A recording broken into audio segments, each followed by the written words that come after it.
రాజన్న సినిమాతో నంది అవార్డు దక్కించుకున్నారు. పేదింటి క్యారెక్టర్స్ కి కేరఫ్ గా మారిన సమ్మిట గాంధీ గారు,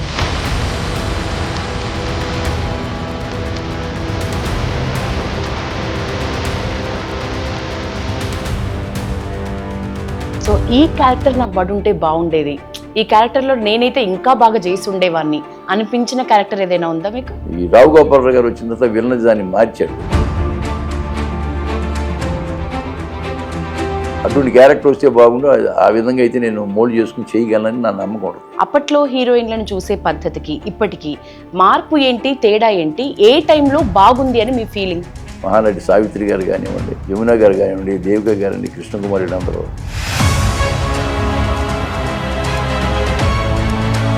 ఆ జుట్టు వాళ్ళదే, వాళ్ళ డ్రెస్సులు వాళ్ళవే, వాళ్ళ వాయిస్ వాళ్ళదే. ఇప్పుడు వచ్చే హీరోయిన్కి ఏది కాదు.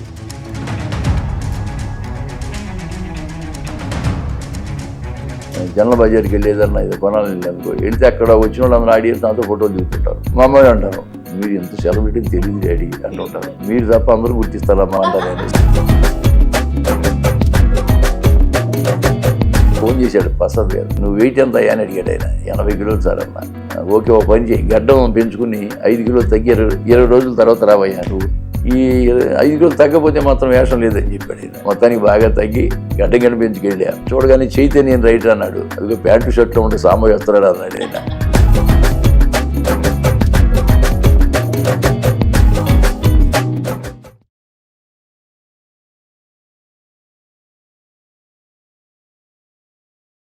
నమస్తే, నేను Yashoda. Welcome to Pallavi TV. 40 ఏళ్ల కిందట ఇండస్ట్రీలోకి వచ్చారు. రాజన్న సినిమాతో నంది అవార్డు దక్కించుకున్నారు. పేదింటి క్యారెక్టర్స్ కి కేరఫ్ గా మారిన సమ్మిట గాంధీ గారు ఇవాల్టి మన గెస్ట్. మాట్లాడదాం. సార్ నమస్తే. నమస్కారం అమ్మ. ముందుగా పల్లవి టీవీ వీక్షిస్తున్న ప్రేక్షక మహాశైలందరికీ నా హృదయపూర్వక నమస్సుమాంజలుడు. చెప్పడమ్మా.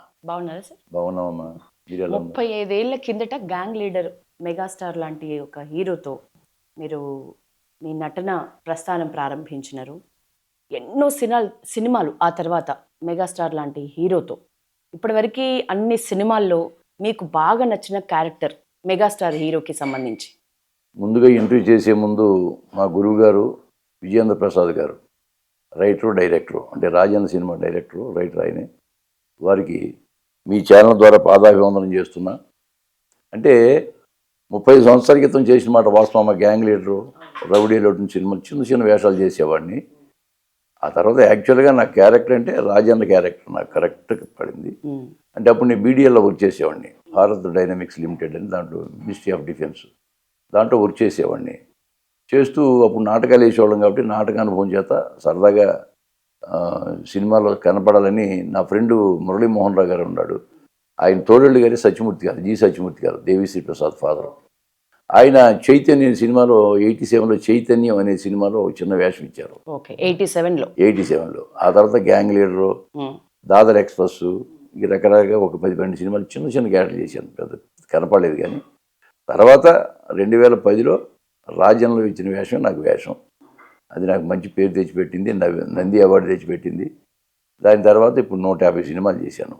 సో రాజన్న సినిమాలో క్యారెక్టర్కి విజయేంద్ర ప్రసాద్ గారికి ఎంత క్రెడిట్ ఇస్తారు? అంటే నాకు అర్థం కదా. రాజన్న సినిమాకి సంబంధించి మీకు నంది అవార్డు వచ్చింది సార్.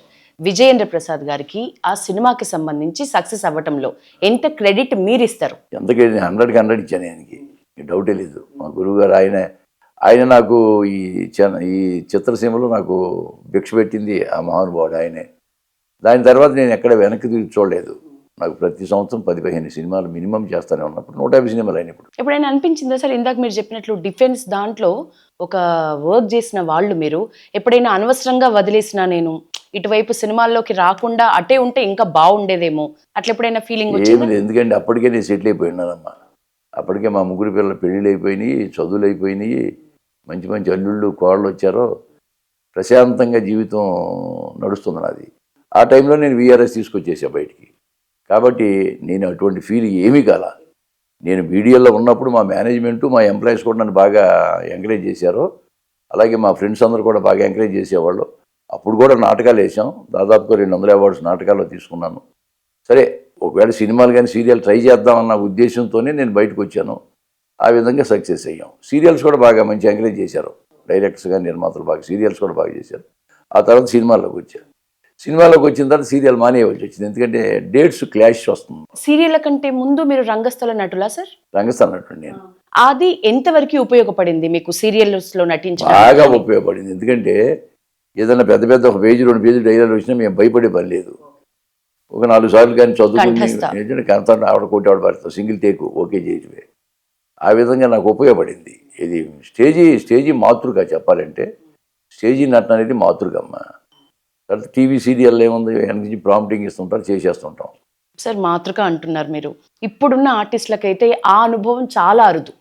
రంగస్థల నాటకాలు కానీ అది నేర్చుకోవటం కూడా మీరు ఇందాక అన్నట్లు అవపోసన పట్టడం, ఏకధాటిగా ఒక డైలాగ్ ఎంత పెద్దగా ఉన్నా చెప్పగలగటం ఇప్పుడున్న హీరోలకు కానీ ఇప్పుడు వస్తే క్యారెక్టర్ ఆర్టిస్టులకు కానీ చాలా అరుదు ఆ అనుభవం అనేది.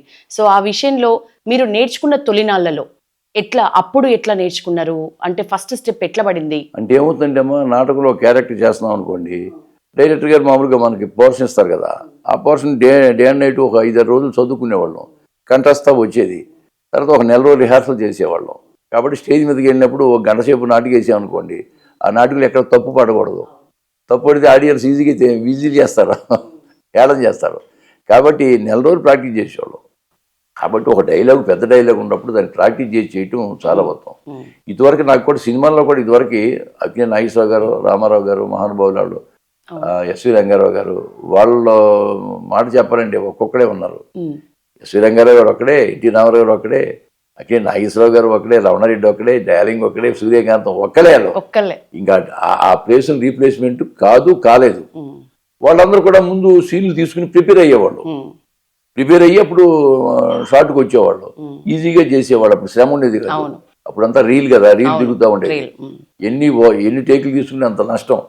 అందువల్ల ముందే బాగా ప్రాక్టీస్ చేసుకుని సీన్స్ చేసేవాళ్ళమ్మ. అలా కానీ ప్రాక్టీస్ చేస్తే ఎప్పుడైనా మామూలు నటులైనా హ్యాపీగా చేయొచ్చు. కాబట్టి చేసేద్దాంలే, వెళ్ళి స్టేజ్ మీద చేసేద్దాంలే, వెనకాల ప్రాంప్టింగ్ ఇస్తారనుకుంటే అట్లాగే ఉంటుంది. మీకు రోల్ మోడల్స్ అంటే ఇప్పుడు మీరు చెప్పిన ఎన్టీఆర్, ఈ పూర్వ హీరోలందరూ. మీ తరం హీరోలు అంటే చిరంజీవి, నాగార్జున, వెంకటేష్, బాలకృష్ణ. అంతకంటే ముందు రామారావు గారు. అంతేనా? రామారావు గారు, నాగేశ్వరరావు గారు, ఎస్వి రంగారావు గారు. వీళ్ళ నలుగురితో మీకు అనుభవం ఉందా సార్? చిరంజీవి, నాగార్జున, వెంకటేష్, బాలకృష్ణ. చిరంజీవి గారితో 6 సినిమాలు చేశానమ్మా. రాజన్లోనేమో నాగార్జున గారితో చేశాను, వెంకటేష్ గారి దృశ్యం చేశాను, భరత్ అని నేను మహేష్ బాబుతో చేశాను, పవన్ కళ్యాణ్ గారితో అయితే వకీల్ సాబు, ఓజీ కూడా చేశాను. ఇలా అందరితో చేశాను. ఈ సెట్స్ లో ఇప్పుడు మీరు చెప్పిన యాక్టర్స్ లో మీకు ఎవరి ప్రవర్తన బాగా నచ్చుతుంది సార్? సెట్ లో ఉన్నప్పుడు అందరి ప్రవర్తన బాగానే ఉంటుందమ్మా. అందరి ప్రవర్తన బాగోకపోతే సినిమాలు బాగా చేయలేరమ్మా, కష్టం. ప్రవర్తన బాగోని వాళ్ళు తెరమరుగైపోయిన వాళ్ళు మనం చూసి ఉంటాం కొంతమందిని. కాబట్టి వాళ్ళు అందరి ప్రవర్తన, ఈ పైకి వచ్చిన వాళ్ళ ఆ హీరోలు అందరూ కూడా ప్రవర్తన చాలా బాగుంటుంది. వాళ్ళ డిసిప్లిన్ కానీ టైం పంక్చువాలిటీ కానీ బాగా ఉండబట్టి వాళ్ళ పైకి వచ్చారు. ఈ రోజున మెగాస్టార్ అని పిలవడ్డా అంటే ఆయన 7:30-8 గంటలకి షార్ట్ ఉంటుందంటే వచ్చేసి రెడీ అయిపోయి కూర్చుంటాడు. ఆయన సీన్లు పట్టు కూర్చుంటాడు. చిన్నపిల్లడు చదివినట్టు చదువుతా వెళ్ళి సింగిల్ టేక్లో ఓకే చేస్తుంటాడు. ఆయనతో నేను సినిమాలు చేశాను. మరి ఆయన దగ్గర నేర్చుకోవాలి చాలా ఉంది. అంత ఈజీగా మెగాస్టార్ అవుతారా? కాబట్టి వీళ్ళందరూ ఇప్పుడు చేసే హీరోలు అందరూ కూడా కష్టపడి చేసిన వాళ్ళు. ఇప్పుడు అల్లు అర్జున్ కానీ, లేకపోతే జూనియర్ ఎన్టీఆర్ కానీ, ప్రభాస్ గారు కానీ, మిగతా వీళ్ళందరూ కూడా బాగా కష్టపడి చేస్తున్నారు ఇప్పుడు హీరోలు. అందుకే వాళ్ళ ఫాలోయింగ్ ఉంది. కమింగ్ డేస్ లో ఒక టాప్ హీరో అయ్యే లక్షణాలు మెండుగా ఉన్నాయని మీకు ఎవరి గురించి అనిపిస్తుంది? ఓపెన్ గా చెప్పండి సార్. ఇప్పుడున్న ఈ లేటెస్ట్ హీరోలలో చిరంజీవి గారు కాదు, ఇప్పుడు లేటెస్ట్ మా జనరేషన్ హీరోలు అనుకోండి. లేటెస్ట్ మీ జనరేషన్ లేటెస్ట్ అంటే నేను వీళ్ళతో ఎక్కువ చేసింది చాలా తక్కువ. కానీ అందరూ నా ఉద్దేశంలో అందరూ కొంచెం పంక్చువాలిటీ మెయింటైన్ చేసేవాళ్ళు కాబట్టి పైకి వచ్చారని నా అభిప్రాయం. సరే, హీరోయిన్ల విషయానికి వస్తే అప్పట్లో హీరోయిన్లను చూసే పద్ధతికి ఇప్పటికీ మార్పు ఏంటి, తేడా ఏంటి, ఏ టైంలో బాగుంది అని మీ ఫీలింగ్? ఇప్పుడు ఎందుకంటేనేమో పాత హీరోయిన్ తీసుకోండి, మహానటి సావిత్రి గారు కానివ్వండి, యమున గారు కానివ్వండి, దేవిక గారండి, కృష్ణకుమారి వీళ్ళందరూ ఆ జుట్టు వాళ్ళదే, వాళ్ళ డ్రెస్సులు వాళ్ళవే, వాళ్ళ వాయిస్ వాళ్ళదే. ఇప్పుడు వచ్చే హీరోయిన్కి ఏది కాదు, ఎయిర్ వాళ్ళది కాదు, డ్రెస్సులు వాళ్ళది కాదు, వాయిస్ వాళ్ళది కాదు. ఏదో నటిస్తున్నారు, అందంగా ఉంటారు కాబట్టి నటిస్తున్నారంటే నటిస్తున్నారు. కాబట్టి మరి వాళ్ళే కావాల్సి వస్తుంది ఇప్పుడు ఈ జనరేషన్కి. ఇప్పుడు పాత జనరేషన్లో అప్పుడు లావుగా ఉన్నాడు కొంచెం, ఇప్పుడంటే జీరో సైజ్ అంటున్నారు కానీ అప్పుడంతా చాలా లావుగా ఉండేవాడు, అందరూ లావుగా ఉండేవాడు, చాలా ఫ్యాట్గా ఉన్నాడు. అయినా మనం యాక్సెప్ట్ చేసాం. అవును, చేశారు. సావిత్రి గారు చాలా లావుగా ఉండేది ఆవిడ.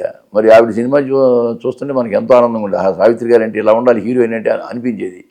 ఇప్పుడు అంత లావుంటే ఇప్పుడు చూడరుగా ఈ జనరేషను. జీరో సైజ్ ఎంత బక్కగా ఉంటే అంత మంచి హీరోయిన్ కింద లెక్క. నేనేం చెప్పగలను ఇప్పుడు హీరోయిన్ గురించి. ఒక యాక్టర్గా మీ ఫేవరెట్ హీరోయిన్ అంటే ఎవరు సార్? ఒక యాక్టర్గా మీరు? మహానటి సావిత్రి గారే. సావిత్రి గారు, తర్వాత జమున, ఆ తర్వాత మిగతా అందరు కృష్ణకుమారి కానివ్వండి, భానుమతి గారు కానివ్వండి. సావిత్రి గారు నంబర్ 1. అంతే. సావిత్రి గారంటే మహానటి, సావిత్రి గారు లాంటి మహానటి ఇంకా తెలుగులో రాబోదు, రాదు. రాజన్న సినిమాలో నంది అవార్డు వస్తుందని ముందే ఎక్స్పెక్టేషన్ ఉండేనా సార్ మీకు? లేదమ్మా, నాకు అసలు ఏమీ లేదు. ఎందుకంటే నాతో పాటు 5 పోటీ పడ్డారు, 4 పోటీ పడ్డారు. ఇప్పుడు శ్రీరామరాజ్యంలో అకే నాగేశ్వర గారు, వాల్మీకి, ఆయన పెద్ద కాంపిటీషన్.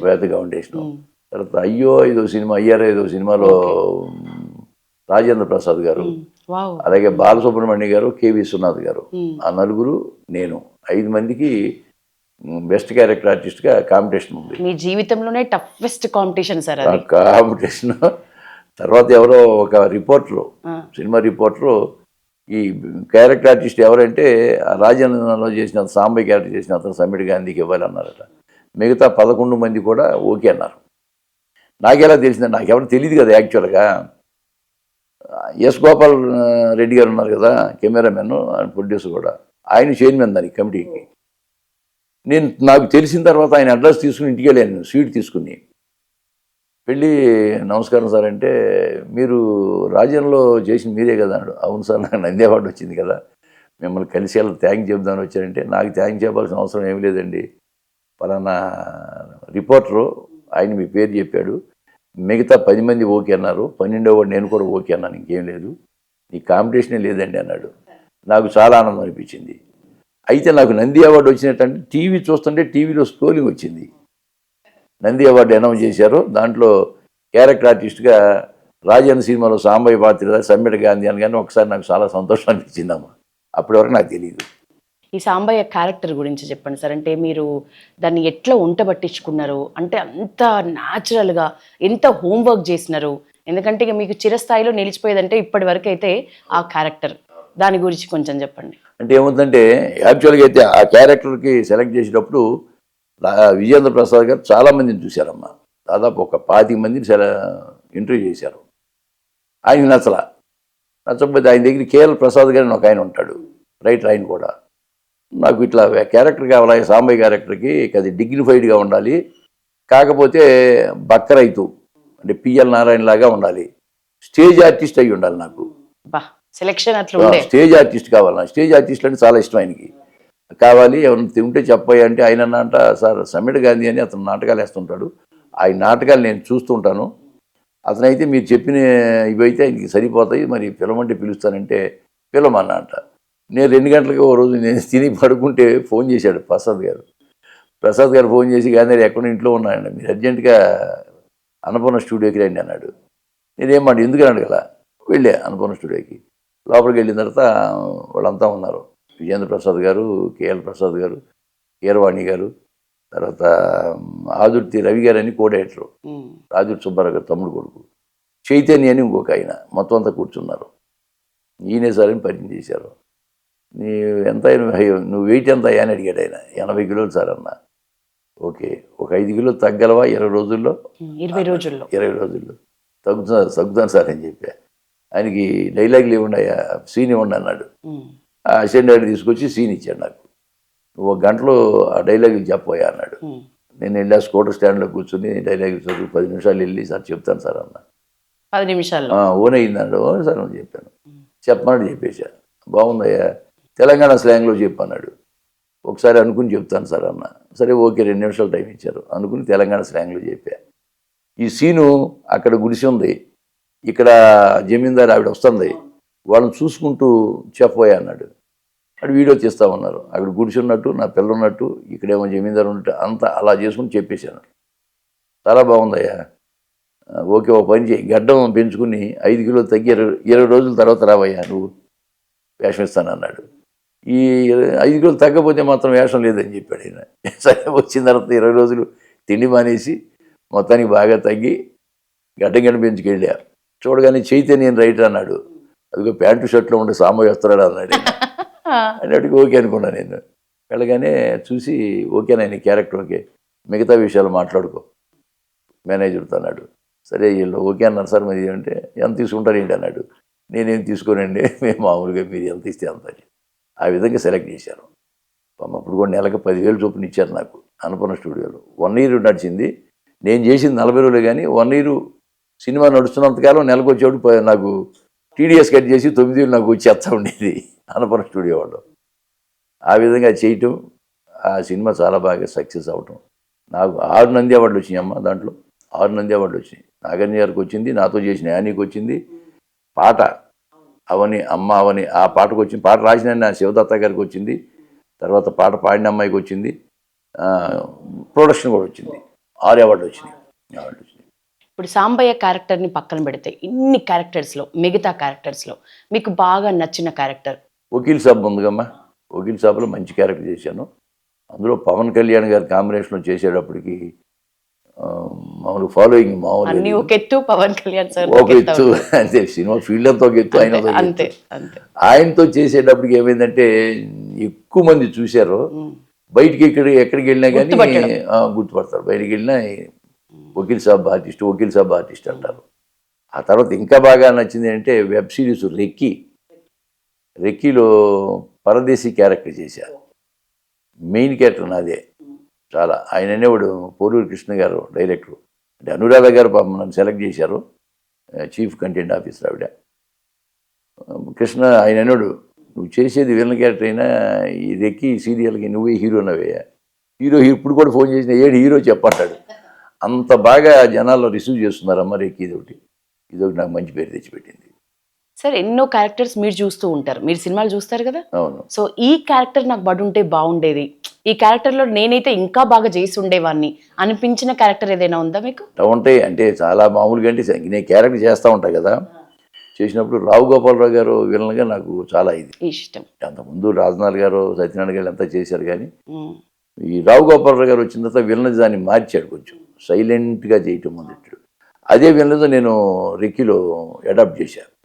రెక్కీలో అదే విలనిజం చేశాను. బాగా ఎక్కింది జనాలకి. అటువంటి క్యారెక్టర్ వస్తే బాగుండు, ఆ విధంగా అయితే నేను మోల్డ్ చేసుకుని చేయగలనని నా నమ్మకం ఉంటుంది విలన్ క్యారెక్టర్. ఎందుకంటే నాకు ఈ ఉన్న అవార్డ్స్లో సగం నాకు విలన్ క్యారెక్టర్స్కి వచ్చినాయి అమ్మ. ఇప్పుడు 200 అవార్డులో 100 అవార్డులు నాకు బెస్ట్ విలన్ అవార్డులే తీసుకున్నాను స్టేజ్ మీద. కాకపోతే మా గురువుగారు ఒక స్టాంప్ వేసి క్యారెక్టర్ ఆర్టిస్ట్గా వదిలేశాడు. రాజన్లో ఎవరు చూసినా రైతు, మిడిల్ క్లాస్ ఫాదరు, తాతో ఇటుండి ఇస్తా ఉన్నారు. ఖచ్చితంగా మిడిల్ క్లాస్ ఆడపిల్ల తండ్రి గాను, అదే బీద రైతు గాను, ఇంకా ఏడిపించనక్కర్లే. మీ ఎట్టేడు చూస్తేనే ఏడిపోస్తారు సార్. నటించడానికి ముందే మాకు ఏడుపు వచ్చేస్తుంది మిమ్మల్ని చూస్తే. ఈ మధ్య నందిగా ఒక ఈవెంట్కి వెళ్ళాం, రియల్ ఎస్టేట్ వాళ్ళు ఈవెంట్ పిలిచారు. మురళీమోహన్ గారు వచ్చారు. ఆయన చెప్తున్నాడు, రమ్మిడి గాంధీ గారు అంటే ఆయనకి బనీను పంచె కట్టి నాగలోటి పెడితే ఇంకా ఆయన మించిన రైతు లేడు అని చెప్తున్నాడు. అలా ముద్ర వేశారు మా విజేంద్ర ప్రసాద్ గారు. కానీ అదే మనకు ఇప్పుడు రోజును భుక్తి పెడుతుంది. సరే, ఇటు నెగిటివ్ క్యారెక్టర్స్ అయినా పాజిటివ్ క్యారెక్టర్స్ అయినా మీ దాంట్లో ఏదైనా బాగా చేసింది, ఇది చాలా బాగా వచ్చింది కానీ అనుకున్న స్థాయిలో గుర్తింపు రాలేదు అని అనిపించింది ఏదైనా ఉందా? గుర్తింపు అంటే ఇప్పుడు కృష్ణ గారి వీర ప్రేమగాథలో ఆయన నాని అను రాఘవపూడి గారు మంచి క్యారెక్టర్ ఇచ్చారమ్మా. ఓకే. దాంట్లో నాది విలన్ క్యారెక్టర్, కామెడీ విలన్. అప్పుడు అనుకున్నా ఇది పిక్చర్ హిట్ అయింది, నా క్యారెక్టర్ కూడా హిట్ అయింది, విలన్గా నేను సెటిల్ అవుతాను అనుకున్నాను. కానీ మన పరిశ్రమ గుర్తించలే, అది నా బ్యాడ్ లెక్క అంతే. ఓకే సార్, వకీల్ సాబ్ పవన్ కళ్యాణ్, ఇంకా ఆయన ఫ్యానిజం వేరు, ఆయన మీరు ఇందాక అన్నట్లు అందరూ ఒక సైడు, ఆయన ఎత్తు ఆయనకే. ఆయనతో ఏదైనా ఒక మంచి మెమరీ ఉందా మీకు, ఒక మంచి జ్ఞాపకం? మెమరీ ఏం లేదులేమ్మా. నేను ఆయనతో అది కానీ ఓజీలో కానీ 4 రోజుల పాటు చేశాను ఆయన్ని. నేను ఆయనతో చేసిన తర్వాత ఆయన మీద పద్యాలు ఏదో రాయించేసి నేను కొన్ని పద్యాలు పాడించి అడిగి పంపించాను. ఆయనకి పంపిస్తే ఆయన విన్నాడు. అంటే ఆయన దగ్గర అకౌంట్ ఆఫీసర్ ఒక ఆయన ఉన్నాడు, రత్నం గారు, ఏవి రత్నం గారు అని. ఆయన నాకు బంధువు. మీరే ఆ పద్యాలని పాడి పంపించారు? పద్యం రాయించిందే మేగడ రామలింగ స్వామి గారు అని, విశాఖపట్నం ఆయన. అది నేను పాడి ఆడియో చేయించేసి వీడియో చేయించి పంపించాను. మా రత్నం గారు మా బంధువు అన్నాడు. ఆయన వెంటనే ఆయన చూపించాడు, చాలా బాగుందా అని చెప్పి ఆయన వకీల్ సాబ్ కోఆర్డినేటర్ బాబీ గారికి పంపించాడు. బాబీ ఇతను సమిడి గారిని ఒకసారి నా దగ్గర తీసుకురా అన్నట. బాబీ గారు నాకు ఫోన్ చేశాడు. 8:15కి ఆయనకి పంపిస్తే 8:30 నాకు ఫోన్ వచ్చింది బాబీ గారి దగ్గర నుంచి. ఏమన్నా ఇది పద్యం రాసి పంపించారట, అన్నయ్య ఇట్లా మేము తీసుకురామన్నాడు, ఎప్పుడు వెళ్దామని, మీ ఇష్టం ఎప్పుడైనా వెళ్దామన్నా. ఈ లోపల ఆయనకి కరోనా వచ్చింది. ఇక 3-4 నెలలు ఎవరిని అలౌ చేయలే. తర్వాత నాకు కరోనా వచ్చింది. ఇక నేను వెళ్ళలేకపోయాను, అయిపోయింది. ఆ తర్వాత ఏమైందంటే ఓజీ షూటింగ్ చేసేటప్పుడు ఆయనకి నాకు ఒక సీన్ ఉంది. యాక్చువల్ మా సీన్లు ఆయనతో చేసిన సీన్లు 3 కట్ అయిపోయాయి, బ్యాడ్ లక్ అది. ఓకే. అది చేసినప్పుడు నన్ను చూడగానే నమస్తే సార్ అన్న. ఏంటి వకీల్ సాబ్ తర్వాత మీరు కలవలేదు ఏంటి అని అడిగాడు. బాగా గుర్తుపెట్టుకున్నారు. సార్ నేను వద్దామనుకున్నాను, కానీ మీకు కరోనా వచ్చింది సార్, 3 నెలలు ఎవరిని అలౌ చేయలేదు, తర్వాత నాకు వచ్చింది, అందువల్ల రాలేకపోయాను. ఓకే ఓకే, అదే మీ పద్యం బాగా పాడి పంపించారు, గుర్తుంది ఆయనకి. నా దగ్గర 3 పద్యాలు తీసుకొచ్చాను సార్ ఇవ్వాలి అంటే వాళ్ళ పియ్యని పిలిచి తీసుకున్నాడు ఆయన. అదొకటి మంచి సంఘటన. గుర్తుపడతారు నన్ను బాగా. గుర్తుపట్టడం ఏంటి అంత అంటే ఇంత గ్యాప్ తర్వాత పద్యం గుర్తుపెట్టుకుని అడిగాడు ఓజీలు. ఇదే వకీల్ సార్ మీరు కలవలేదే అంటే, కలవమని చెప్పాను కదా, ఇంత కలవలేదు అన్నట్టుగా మాట్లాడాడు ఆయన. నేను చెప్తే కరోనా మన కలవకపోయానంటే ఓకే ఓకే అన్నాడు. సరే, ఇప్పుడు చూస్తే సినిమాల పరిస్థితిని ఒకసారి గమనిస్తే ఓటీటీ ఎక్కువ అవ్వటం వల్ల లేకపోతే ఓటీటీ ప్లాట్ఫామ్ వల్ల ఇప్పుడు చిన్న సినిమాలకి ఆదరణ తగ్గింది అనే కామెంట్ ఒకటి ఉంది. మీ అభిప్రాయం ఏంటి? మీ అబ్జర్వేషన్? చిన్న సినిమాల వలన లేకపోతే ఓటీటీకి వచ్చే సినిమాలు కానీ చాలా బాగా తీస్తున్నారు ఇప్పుడు. అంటే మామూలుగా మన సినిమాలలాగానే అంతకంటే క్వాలిటీగా తీస్తున్నారు చెప్పాలంటే. దానివల్ల మాలాంటి ఆర్టిస్టులు కానీ టెక్నీషియన్స్ కానీ మంచి ఉపాధి కలిగిందమ్మా, ఉపాధి కలిగింది. ఆ విషయంలో డౌటే లేదు. ఎందుకంటే ఓటీటీ ప్లాట్ఫామ్ వచ్చిన తర్వాత ఆర్టిస్టులు కానీ టెక్నీషియన్స్ హ్యాపీగా బతుకుతున్నారు. చెప్పాలంటే మన సినిమాల కంటే కూడా బాగా తీస్తున్నారు. చెప్పేగా ఇప్పుడు రెక్కీ కూడా వచ్చి, రెక్కీ వచ్చింది. నా సినిమాలు ఇంటికి చెప్పాలంటే రెక్కీ నాది బెస్ట్ ఫిల్మ్ నాది అది ఓటీటీలో. మంచి పేరు వచ్చింది నాకు ఓటీటీ. రెక్కీ 2 కూడా తీస్తారంటున్నారు. దాంట్లో కూడా మెయిన్ క్యారెక్టర్ నాదే. పోలూరి కృష్ణ గారు చెప్పారు 40 రోజులు కావాలని, ఇది డేట్లు నాకు అని చెప్పి. ఇంతవరకు జీ తెలుగు వాళ్ళు ఇంకేమీ డిసిషన్ తీసుకోవాలా. ఇప్పుడు మీ చేతిలో ఉన్న ప్రాజెక్ట్స్ ఏంటి సార్? ఎన్ని ఉన్నాయి? నా ఇప్పుడు 6-7 ప్రాజెక్టులు ఉన్నాయమ్మా. ఈ మధ్యన మాయా కలిసిన ఒకటి చేసి వచ్చా, ఇక్కడ భోపాల్లో మాయా కలశం, అది ఒకటి బాగుంది. ఇంకోటి పేరు పెట్టలేదు కానీ ఇంకోటి వేరే, ఇప్పుడు పిల్ల జమీందారు బాగమతి తీశారు అశోక్ ఆయన డైరెక్షన్లో ఒక సినిమా చూపించాను, అది కూడా మంచి క్యారెక్టరే. ఇప్పుడు ఆత్మకథ అని ఒకటి చేశాను, శ్రీనివాస్ గుండ్రెడ్డి అని అతను, అయిపోయింది సినిమా, పోస్ట్ ప్రొడక్షన్ కూడా అయిపోయింది. దాంట్లో ఆత్మ నేనే, ఆత్మకథలో నేనే, టైటిల్ నాదే. అది ఒకటి ఇంకా రిలీజ్ కొందాం. అప్పుడు మంచి మంచి సినిమాలు ఉన్నాయమ్మా. ఇంకా స్వతహాగా మీకు ఎట్లాంటి క్యారెక్టర్స్ ఇష్టం సార్? అంటే మీరు ఇందాక అన్నారు నేను విలన్ గా నాకు ఇష్టం, కానీ ఎక్కువ విలన్ ఇష్టం, క్యారెక్టర్ ఆర్టిస్ట్ అయినా చేసేస్తాను నేను, వదలేదు. ఇప్పుడు నిన్న రాంబాబు గారని ఆయన అంతకుముందు మాకు ఉత్సవం అనే సినిమాల్లో అతను కోడేటింగ్ చేశాడు.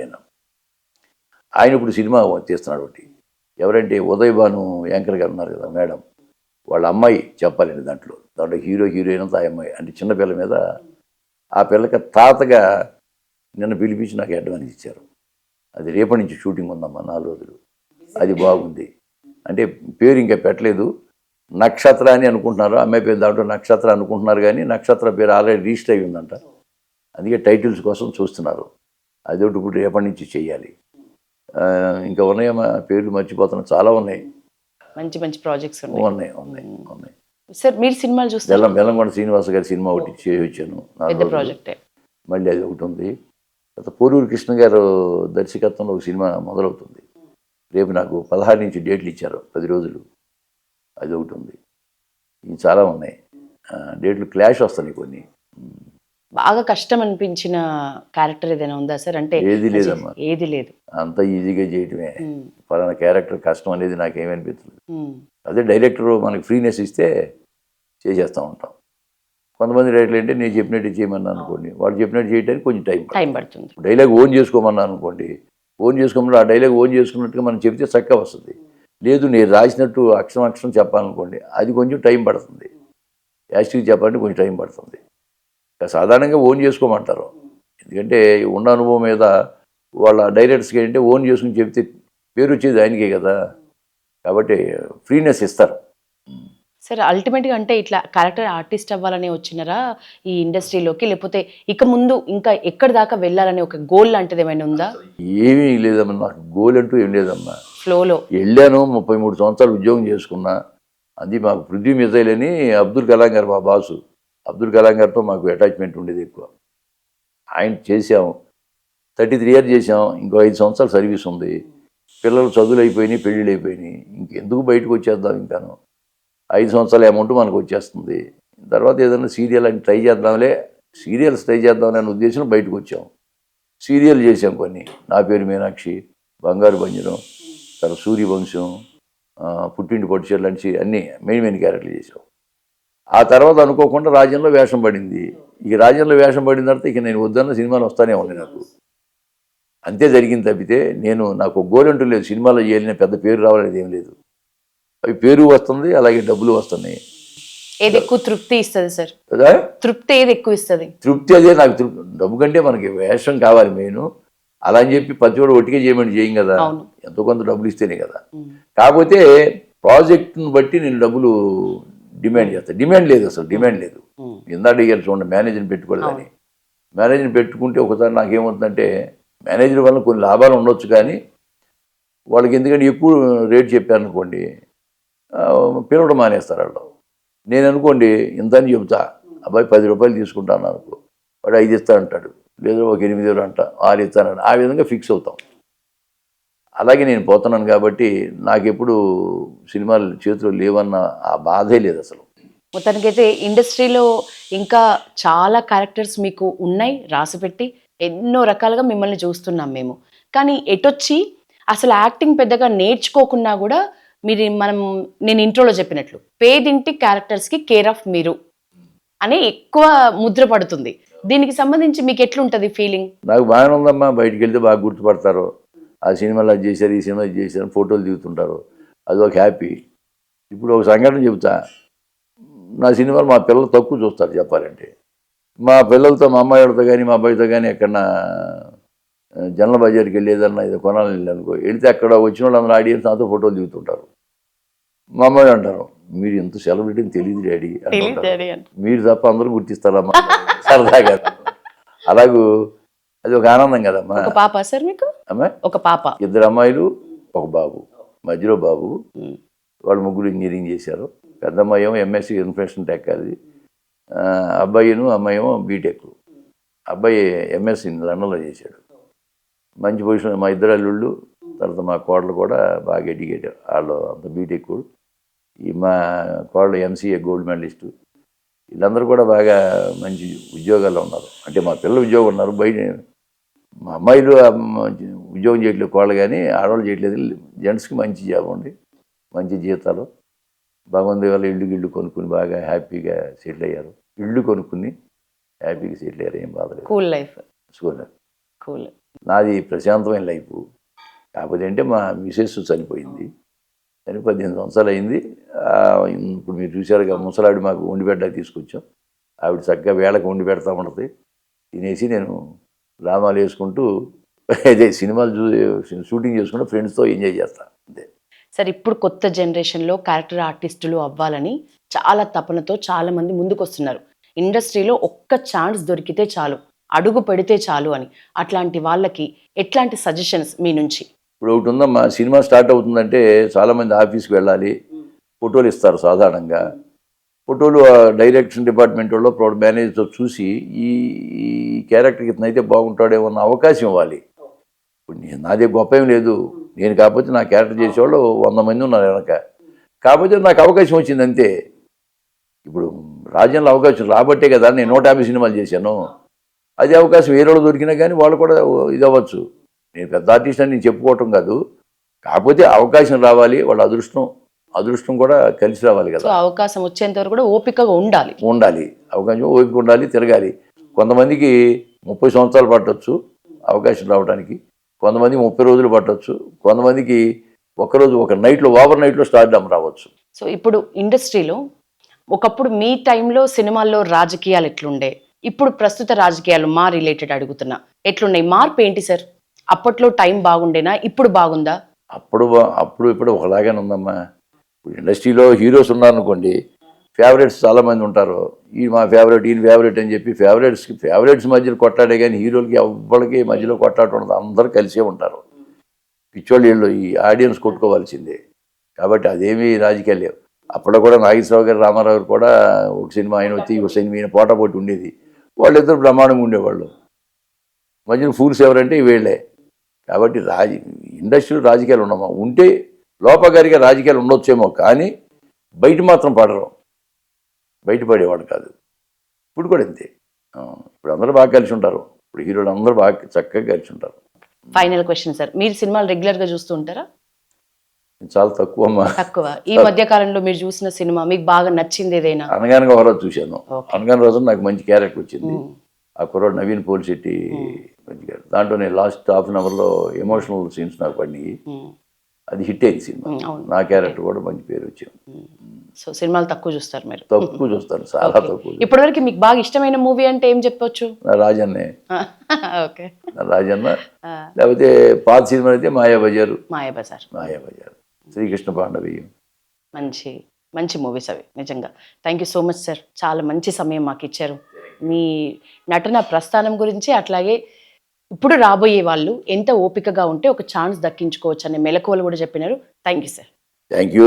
మరొకసారి మీ పల్లవి టీవీ ద్వారా నన్ను ప్రోత్సహిస్తున్న రచయితలకు, నిర్మాతలకు, దర్శకులకు, నిర్మాణ సంస్థలకు, ప్రతి ఒక్కరికి, తోటి నటీనటులకు, సాంకేతిక నిపుణులందరూ కూడా మీ ఛానల్ ద్వారా నా హృదయపూర్వక ధన్యవాదాలు తెలియజేస్తున్నాను. Thank you sir.